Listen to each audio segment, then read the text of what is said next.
नमस्कार, मैं हूं आपके साथ नम्रता। 5 राज्यों में विधानसभा चुनावों की तारीखों का ऐलान हो चुका है और सभी प्रमुख पार्टियां विधानसभा के रण में उतर चुकी हैं और अपने अपने हिसाब से अपने मोहरे चल रही हैं और अपने उन मोहरों से अपने विरोधियों को हराने की कोशिश कर रही हैं। ठीक उसी तरह बंगाल में ममता बनर्जी को हटाने के लिए बीजेपी पूरी ताकत झोंक चुकी है और सत्ता पाने के लिए टीएमसी और ममता बनर्जी को अपने चक्रव्यूह में फंसाना चाहती है। इसके लिए बीजेपी ममता को ममता के तीर से ही घायल करना चाहती है।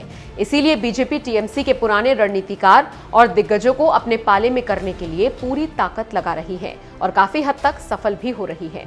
इसी कड़ी में बंगाल चुनाव को देखते हुए राजनीतिक विश्लेषक मान रहे हैं कि टीएमसी और ममता के दाएं हाथ मुकुल राय सबसे अधिक बंगाल में टीएमसी को नुकसान पहुंचा रहे हैं और बीजेपी को 5 जमाने के लिए मजबूत कर रही है।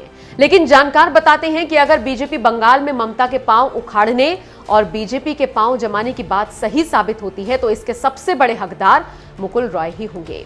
जानकारी के लिए बताते चले कि ये वही मुकुल रॉय हैं जो कभी ममता बनर्जी के नंबर 2 माने जाते थे। बंगाल को नजदीक से देखने वाले बताते हैं कि पार्टी के राष्ट्रीय उपाध्यक्ष मुकुल रॉय बंगाल में बीजेपी के चुनावी अभियान की हर कड़ी से जुड़े हुए हैं। संभव है राज्य में बीजेपी के मुख्यमंत्री पद के उम्मीदवार की रेस में भी अपना नाम ना आने से वो नाराज हो, लेकिन अभी तक उन्होंने ये जाहिर नहीं किया है। उल्टे वो बीजेपी के लक्ष्य अब की बार 200 पार के नारे को सच बनाने में जुटे हुए हैं।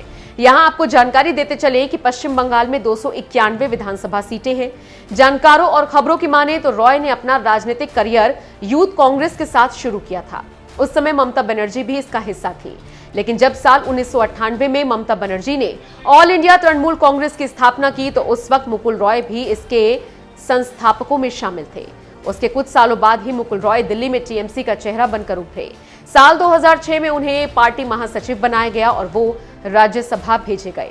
राजनीतिक विश्लेषकों की माने तो ममता और मुकुल रॉय के बीच तनातनी तब बढ़ी जब रॉय का नाम शारदा घोटाले और नारदा स्टिंग ऑपरेशन में आया। सितंबर 2017 में मुकुल रॉय को तृणमूल कांग्रेस से 6 साल के लिए निष्कासित कर दिया गया। उसके बाद नवंबर में रॉय ने औपचारिक तौर पर बीजेपी की सदस्यता ले ली।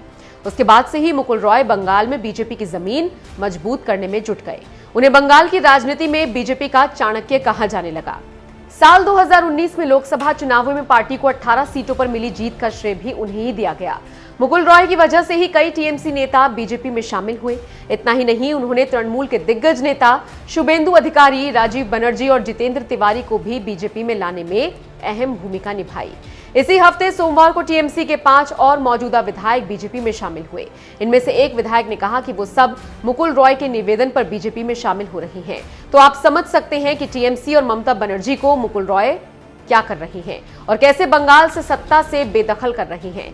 अब देखना होगा आगे मुकुल रॉय कितना ममता बनर्जी को नुकसान पहुंचाते हैं।